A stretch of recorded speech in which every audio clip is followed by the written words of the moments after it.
Hey, it's Tucker Carlson. This morning it looks like somebody blew up the Kakhovka Dam in southern Ukraine. The rushing wall of water wiped out entire villages, destroyed a critical hydropower plant, and as of tonight puts the largest nuclear reactor in Europe in danger of melting down. So if this was intentional, it was not a military tactic, it was an act of terrorism. The question is, who did it? Well, let's see. The Kakhovka Dam was effectively Russian. It was built by the Russian government. It currently sits in Russian-controlled territory. The dam's reservoir supplies water to Crimea, which has been, for the last 240 years, home of the Russian Black Sea Fleet. Blowing up the dam may be bad for Ukraine, but it hurts Russia more. And for precisely that reason, the Ukrainian government has considered destroying it. In December, the Washington Post quoted a Ukrainian general saying his men had fired American-made rockets at the dam's floodgate as a test strike. So really, once the facts start coming in, it becomes much less of a mystery what might have happened to the dam. Any fair person would conclude that the Ukrainians probably blew it up, just as you would assume they blew up Nord Stream, the Russian natural gas pipeline, last fall. And in fact, the Ukrainians did do that, as we now know. It's not like Vladimir Putin is anxious to wage war on himself. Oh, but that's where you're wrong, Mr. and Mrs. Cable News consumer. Vladimir Putin is exactly that sort of man, the sort of man who'd shoot himself to death in order to annoy you. We know this from the American media, which wasted no time this morning in accusing the Russians of sabotaging their own infrastructure. Bill Kristol, the man who once told us that Saddam Hussein was responsible for 9/11, immediately denounced Putin as a war criminal and even more savagely compared him to Donald Trump. The rest of the pundit class made similar, clearly coordinated noises. Putin did it! Putin did it! And their reasoning was simple. Putin is evil, and evil people do evil things purely for the dark joy of being evil. In this specific case, Putin attacked himself, which is the most evil thing you can do, and therefore perfectly in character for a man that evil. That was their explanation. No one who's paid to cover these things seemed to entertain even the possibility it could have been the Ukrainians who did it. No chance of that. Ukraine, as you may have heard, is led by a man called Zelensky. And we can say for a dead certain fact that he was not involved. He couldn't have been. Zelensky is too decent for terrorism. Now, you see him on television, and it's true you might form a different impression. Sweaty and rat-like, a comedian turned oligarch, a persecutor of Christians, a friend of BlackRock. But don't believe your own eyes. Actually, Mr. Zelensky is a very good man. The best, really. As George W. Bush once noted, he is our generation's Winston Churchill. Of all the people in the world, our shifty, dead-eyed Ukrainian friend in the tracksuit is uniquely incapable of blowing up a dam. He's literally a living saint, a man in whom there is no sin. That's why Lindsey Graham is so attracted to him. They're just two good people, hanging out together and being good. And like all good people, when they meet in person, they spend a lot of time talking about killing people and laughing like friends do.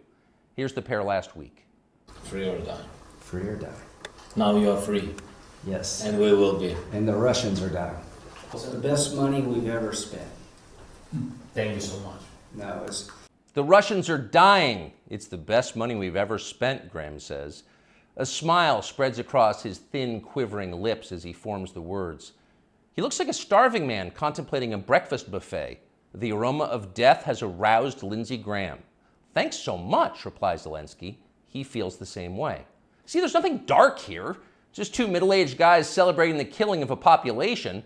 They don't seem like the kind of people who'd enjoy flooding villages or starting a famine. And in any case, who cares if they are? It's really not your business. Your job is to support Ukraine. Watch Nikki Haley, a Republican candidate for president, explain this principle on CNN. A win for Ukraine is a win for all of us. And for them to sit there and say that this is a territorial dispute, that's just not the case. To say that we should stay neutral, it is in the best interest of America. It's in the best interest of our national security for Ukraine to win. We have to see this through. We have to finish it. See? It's very easy to understand. It is vitally important for you to support Ukraine because it's necessary for Ukraine to be supported by you. Your support is mandatory until it's finished, whatever it is, and whatever that means. So shut up and support Ukraine, or else you're in trouble. Back when they still taught logic, statements like this were known as tautologies. Something is true because it is. The more you repeat it, the truer it becomes. It's a self-reinforcing reality. There was a time when tautologies were considered illegitimate arguments, not to mention hilariously stupid. Only dumb people talk like that. Now everybody in power talks like that. Diversity is our strength. Trans women are women. Zelensky is Churchill. It's all self-evidently true. Doesn't need an explanation, and don't ask questions. Sound familiar? Of course it does. That's the pap they're serving us day after day in steaming, lumpy portions. By this point, it's possible that American citizens are the least informed people in the world. Your average yak herder in Tajikistan knows who blew up the Nord Stream pipeline. It's obvious. Does he think some skinny dude in a dress is actually a girl? Come on. That idea would never occur to him. You've got to be lied to at full volume over a period of years in order to reach conclusions like that. And of course, we have been. The media lie. They do. But mostly they just ignore the stories that matter. What's happened to the hundreds of billions of US dollars we've sent to Ukraine? No clue. Who organized those BLM riots 3 years ago? No one's gotten to the bottom of that. What exactly happened on 9/11? Well, it's still classified. How did Jeffrey Epstein make all that money? How did he die? How about JFK? And so endlessly on. Not only are the media not interested in any of this, they are actively hostile to anybody who is. In journalism, curiosity is the gravest crime.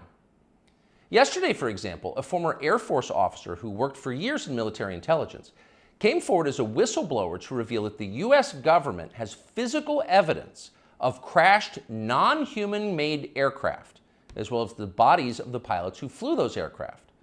The Pentagon has spent decades studying these otherworldly remains in order to build more technologically advanced weapons systems. Okay, that's what the former intel officer revealed, and it was clear he was telling the truth. In other words, UFOs are actually real, and apparently so is extraterrestrial life. Now we know. In a normal country, this news would qualify as a bombshell, the story of the millennium. But in our country, it doesn't. The whistleblower's account ran on a technology website called The Debrief, which you've probably never heard of. The Washington Post had that story, but decided not to run it.